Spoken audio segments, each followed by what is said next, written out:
Hey guys, I'm going to show you how to change the language on Windows 11 system. So in the first step, go to search bar and type here settings. Click here to open it. It will open a new tab, system tab.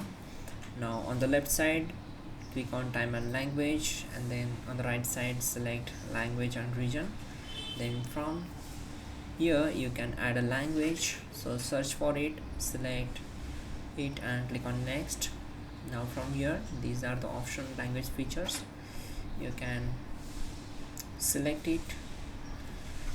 Now click on install. It will try to download the language. Now from here you can select the latest downloaded language and then simply click here, go to language options. Now scroll down and you can see the more options. From here, go back.